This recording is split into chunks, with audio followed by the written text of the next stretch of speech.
Hi there and welcome to my channel. Today's project is for the VIcki Boutin design team and I am so excited to share this layout because actually I received Vicki's newest collection, Let's Wonder, last week, and as soon as it got here I just turned on my camera, set up my studio and started recording this layout, and I love the collection.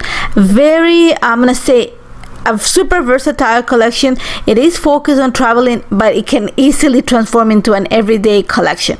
And as always, I had such a hard time deciding on what to use, but the first thing I did, you're gonna see right now, is actually use one of my palettes, put just a little bit of the prism glaze and add it to the top of the lid and set it aside to dry. I always do that with all the glazes that I have. It's just because I keep them in a box, so it's easy for me to see which glaze I'm pulling.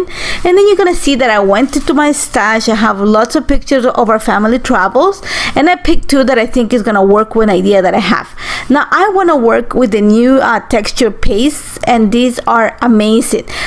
Heavily pigmented, has a lot of texture, and they dry matte. So it comes in those little containers. It comes with a palette knife inside, so you're gonna see that I'm gonna pull it, and I'm just gonna pull a tiny little bit of blue Hawaiian. This is blue Hawaiian, one of my favorite colors, and all I'm gonna do with it is I'm actually gonna dilute it and use it as watercolor.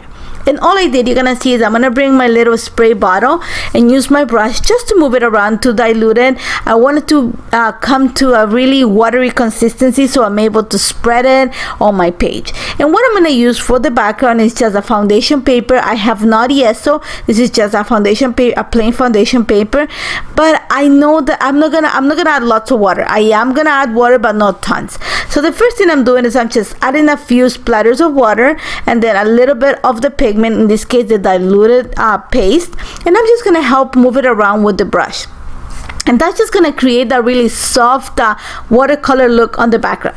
Now if you want to create this, I'm gonna suggest use a round brush. That's just gonna help you create everything, not create those harsh lines.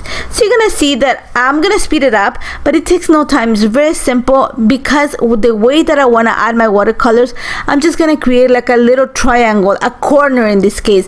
I want to go with like an inverted L design. That's what I had in mind, so I'm gonna put it there, and I know that I can move it in different ways if I decide, based on the picture that I decide to use. So you're gonna see that once I add the splatter of water, I add a little bit of the pigment, I help move it around with my brush, and then I'm actually gonna lift up the paper and tip it forward a little bit to the side because I want to create those drips that is gonna help me define the design, kind of define the corner. Now one thing you're gonna see me do is that I actually add the watercolor in that little corner so that I have enough to be behind the picture, so that it kind of peeks from underneath the picture but not take over the entire page. I want to keep a lot of white space, so in a way I'm gonna cluster all my stuff just to one corner of the layer. So I'm just working away with the mixed media. Again, you're gonna see that I tip the paper forward. I'm not gonna tap. I tap it lightly on my page just to create that drip, and then I'm gonna play around with a little bit of the water that I have flowing just to create a soft, very natural look on the background. But I want to make sure that I create those drips, and that's just gonna form that L look, or that L shape that I'm looking for. Once I'm happy with what, the area, the coverage in this case, is that I think is the perfect way to say it, I'm actually gonna add a little bit of water onto the pigment that I have already diluted, and then I'm gonna kind of roll my brush, and you're gonna need a round brush for this. I'm gonna roll my brush in the liquid, and that's just gonna help me pick up a little bit extra liquid, so that when I lift it on top of the page and I squish the bristles, I'm able to get those big round splatters, and that's what I want for this page. You're gonna see that I add a few, and then I'm actually gonna kind of add a few extra splatters around it just so it doesn't look like big circles, and I'm gonna set it aside to dry for a little bit. I love the fact that it dry matte. So while that's drying, I played around with some of the pictures. Both of them look great in this background, but I really love this stencil. This stencil is from the Wonder set, and it has a lot to do with traveling, but I love the fact that it looks like waves. So I thought it was perfect for this picture of my daughter in one of our trips to Ecuador. And I want to actually use the prism glaze for this, and this glaze is so gorgeous. It has it's like a turquoise paste with gold flecks in it. It's gorgeous. So I'm gonna use just a little bit of it. You're gonna see that I spread it on my little piece of acrylic, and then I'm gonna use my stencil brush and this stencil to create a soft impression on the back. Now one thing you have to keep in mind is that you're gonna see that I'm gonna create my impression the same way that I've done it many times. It's just spread the glaze. I'm gonna pick it up a little bit with my stencil brush, and then I'm gonna go on a circular motion and kind of stippling just to create a little haze on top of the stencil, and that creates the impression. Now what you gotta keep in mind is that these stencils, the new stencils, I'm gonna say, they're very delicate, and I don't mean they're flimsy, they're just delicate because of the design. They have really thin lines, so you can either use a fixative, some sort of removable tape or removable adhesive that is gonna keep the stencil in place, or you're gonna have to put your hands in it and hold it tight so it doesn't move. So just keep that in mind. So I've created my impression, and now what I'm gonna do is whatever the little bit of dilute of glaze that I had left over, I'm gonna dilute it with some water, and I'm just gonna add a few more splatters. Again, I'm gonna follow with the same idea that I had before of creating those big splatters. You're gonna see that I use actually a smaller brush. I don't have a big one just because I don't want it as big. I just want little ones. And once I have that ready, I'm gonna set it aside to dry. It's unfortunate that you cannot see the shimmer that this glaze has, but it's beautiful. So if you can afford to get anything, get that glaze. It's just amazing.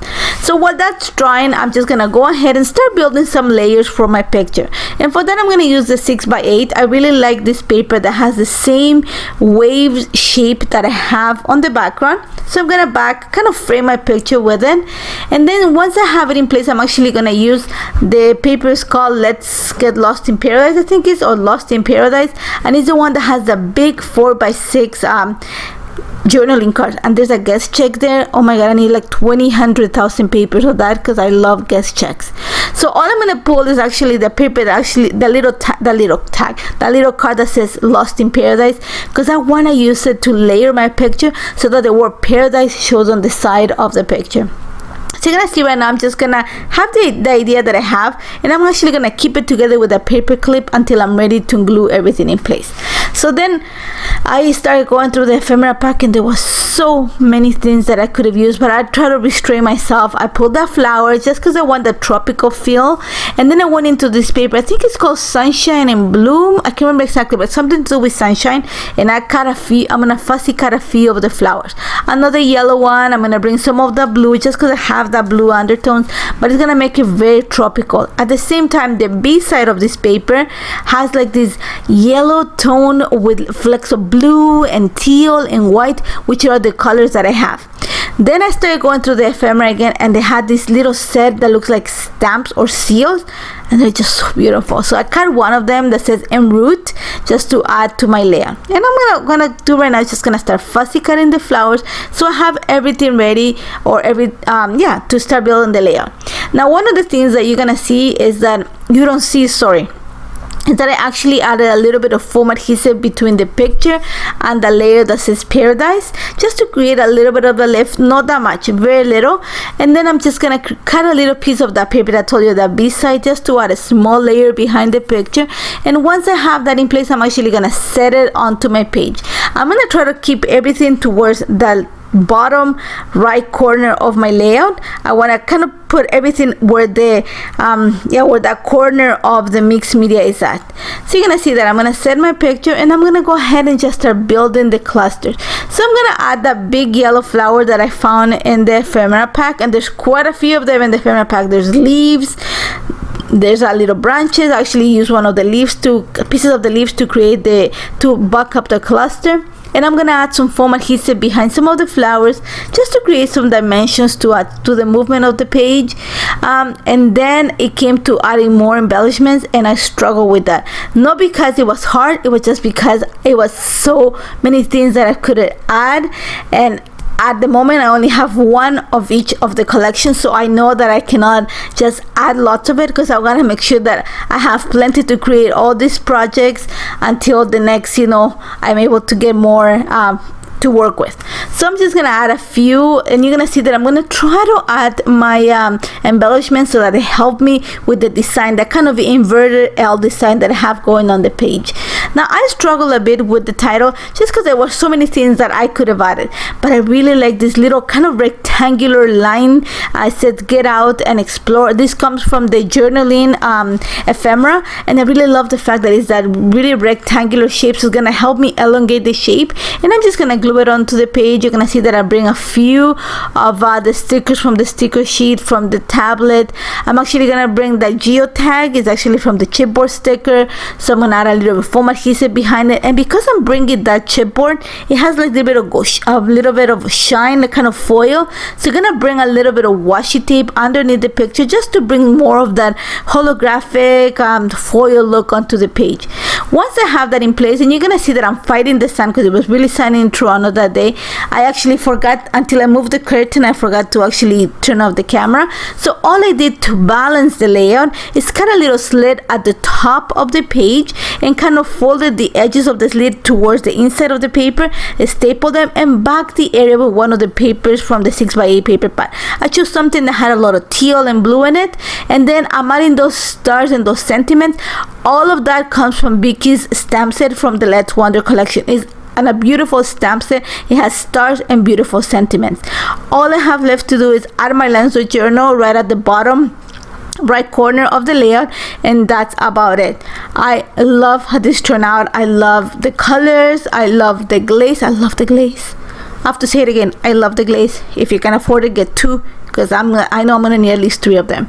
And love how this turned out. It was so fun to put together. As always, when you get a new collection, it's always fun to break into it, but this was just so easy to combine. It's so beautiful, and I hope you actually try the ideas from this. I cannot wait for you guys to get the collection because you guys are gonna love it.